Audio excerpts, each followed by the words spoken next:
pagi hari ini berkat rahmat dan ridha Allah kita semua, Allah berikan kekuatan, kesempatan untuk dapat istiqamah dalam ketaatannya. Kita mulai tadi sholat subuh dan dilanjutkan dengan kajian kitab Al-Arba'in fi Usuluddin. Kita masih pembahasan tentang sabar. Kemarin atau Rabu yang kemarin kita telah mengkaji bagaimana keagungan sabar yang Allah kutip dalam ayat-ayatnya di Al-Quran. Maka hal ini dikuatkan dengan hadis-hadis Rasulullah SAW dan perkataan para ulama yang benar-benar bagaimana keutamaan sabar itu harus dimiliki terutama bagi orang-orang yang masih memiliki keimanan dalam hatinya. Sabar itu tidak ada yang enak. Bahkan kalau kita kaji, ada seorang ulama mengatakan, kalau ba'dul ulama, ini katanya perkataan Syekh Ibnul Qayyim, as-sabru kas-sidir murrun fi madhaqatihi lakinna awaqibah ahla minal asal. Sabar itu seperti buah sibir. Buah sibir itu ada sebuah buah itu yang rasanya pahitnya luar biasa. Apa buah pahit yang ada di kita di Indonesia? Buah maja pahit nggak buah maja? Ya kayak begitu, dah sibir itu kayak begitu. Tapi tuh sibir, buah sibir rasanya doang pahit, tapi khasiatnya luar biasa. Murrun fi madhaqatih, itu luar biasa pahitnya ketika ditelan. Lakin awaqibuh ahla minal asal, tapi akibat dari apa yang kita makan dari buah sibir tersebut itu ahla, lebih manis daripada madu. Jamaah sering minum jamu. Jamu itu kan gak semuanya manis pahit ya. Tapi karena kita pengen merasakan kesehatan lebih manis daripada madu, maka kita berani minum yang pahit-pahit. Tuh kayak begitu kesabaran tuh. Masya Allah. Maka kata ulama, wa dzakarallah subhanahu wa ta'ala fil Quran, Allah menyebutkan di dalam Al-Quran kalimat sabar itu fi naifin wa sab'ina maudi'an, itu bisa sampai 70-an kali lebih di dalam Al-Quran.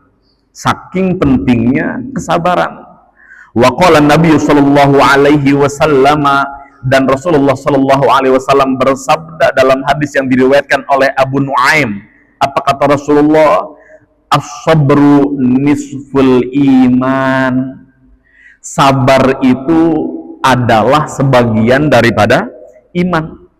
Jadi kalau ada orang beriman, percaya sama Allah, percaya sama malaikat Allah, percaya dengan kitab-kitab Allah, Rasul-Rasul Allah, percaya dengan hari kiamat, percaya sama qada dan qadar, tapi enggak dibarengin dengan kesabaran.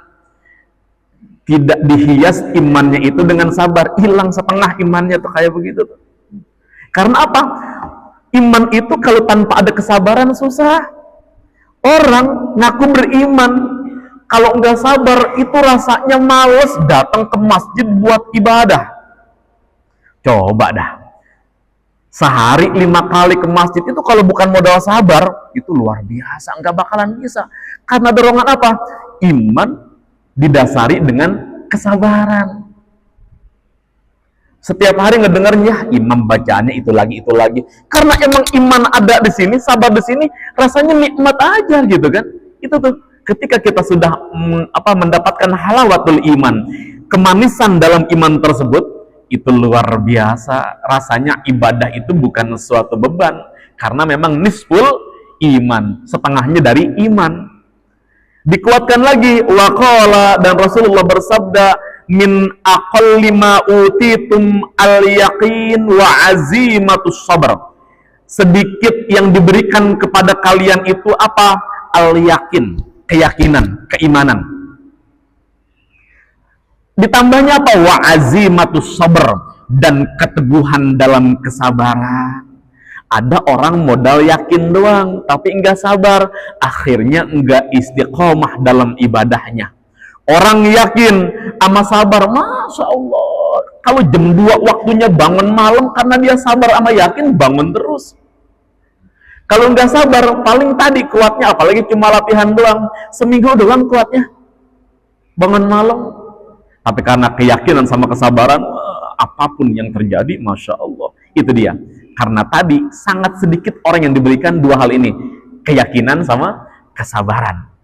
Waman u'tiya hazzahu minhuma, orang yang udah dianugerahi keduanya nih, keyakinan sama kesabaran, katanya lam yubali bima fatahu min qiyamil lail wa siyamin nahar. Enggak peduli dia berapa kali dia laksanakan puasa sama bangun malam.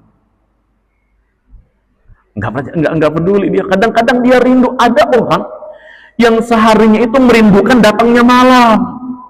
Ya Allah, kapan malam ya? Mau ngapain? Bukannya ke pos ronda, bukannya ngangkat catur, tapi tadi dia merindukan sepertiga malam. Ketika siang dia melihat bagaimana ramainya orang, susah buat khusyuk. Ketika sudah jam 2, jam 3, dia menggelar sejadah, dia bermuhadatsah, dia bercakap-cakap dengan Allah, serasa dekat dengan Allah di sepertiga malam. Ada orang yang kayak begitu tuh. Ada orang yang gak peduli dengan kapan pun, saya yang penting puasa. Kenapa? Puasa itu kan kalau nggak modal kesabaran susah. Betul jamaah. Modalnya sabar tuh kalau udah yakin kayak begitu. Karena apa jamaah? Allah itu akan memberikan kejutan yang terbaik buat orang-orang yang sabar. Tadi konsepnya jangan dibatasin sabarnya.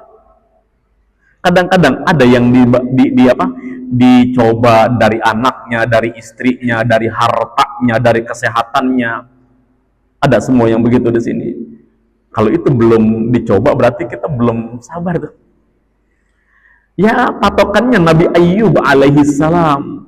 Nabi Ayyub alaihissalam itu dicoba bukan cuma satu sisi, semua lini dicoba oleh Allah Subhanahu wa Ta'ala.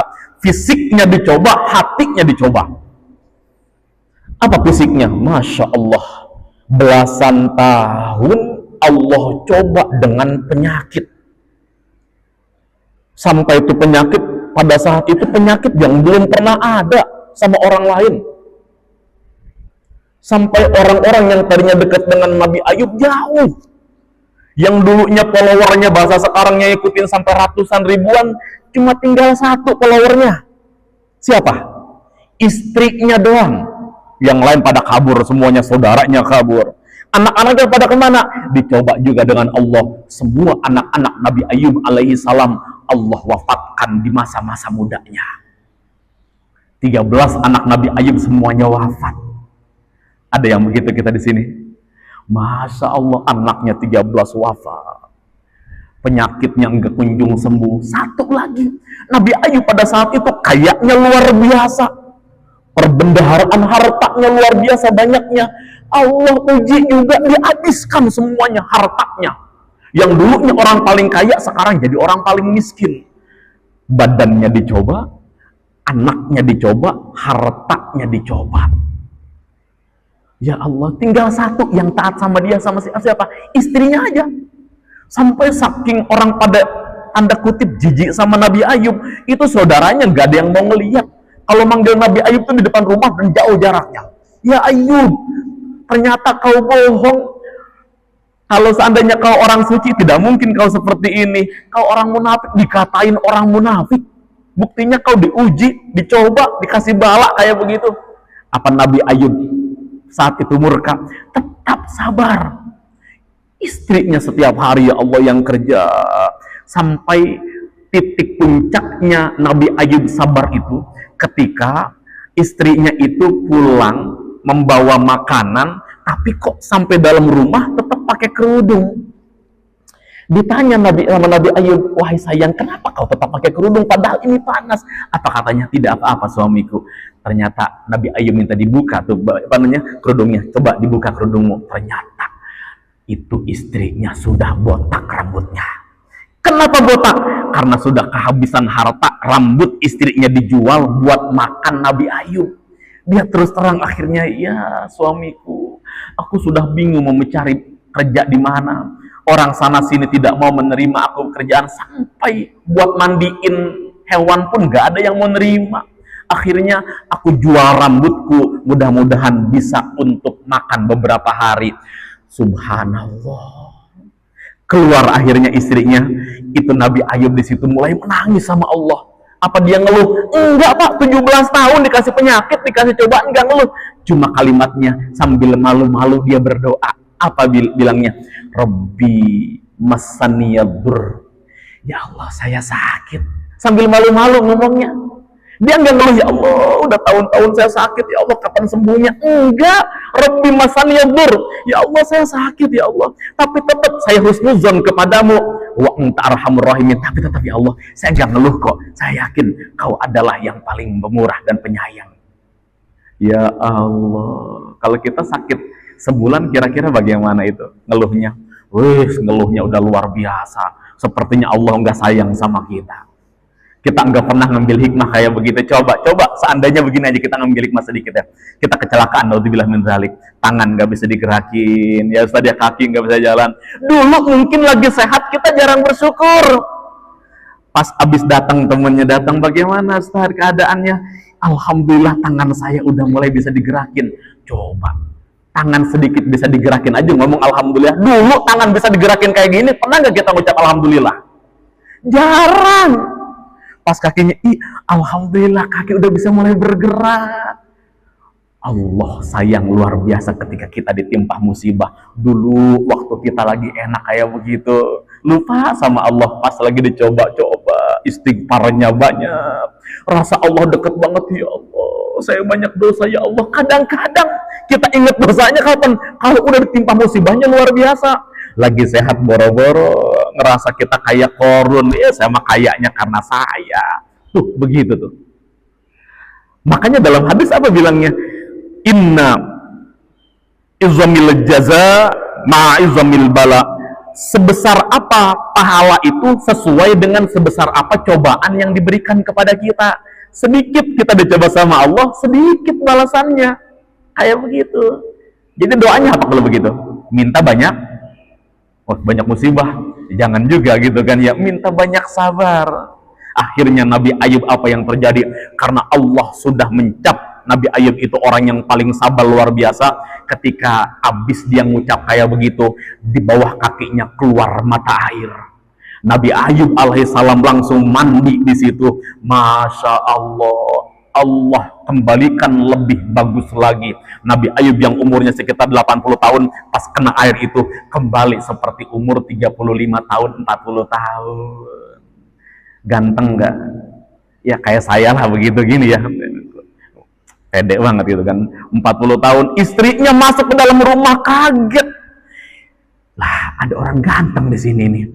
Mana suami saya Ayub? Apa jawabannya? Saya Ayub suamimu. Tidak, suami saya udah tua penyakitan. Saya Ayub suamimu. Apa buktinya? Dia ceritakan lagi memori-memori yang dulu yang tidak pernah orang lain tahu kecuali dia. Masya Allah, dia baru yakin, benar engkau suamiku. So, istrinya disuruh mandi di tempat yang tadi, luar biasa, kembali lagi muda istrinya. Tuh, Allah kalau udah ngasih jaza kesabaran, balasan kesabaran, udah berhenti. Hujan turun, hujannya di belakang rumah Nabi Ayub bukan air yang keluar, dinar, dirham, emas, mata uang. Pernah di rumah kita hujan turunnya gituan? Kagak, Masya Allah. Allah lipat gandakan lagi, puluhan kali lipat. Dulu yang paling miskin jadi orang paling kaya lagi. Yang luar biasanya lagi, istrinya Nabi Ayub sudah mulai setiap tahun hamil, lahiran lagi, hamil, lahiran lagi.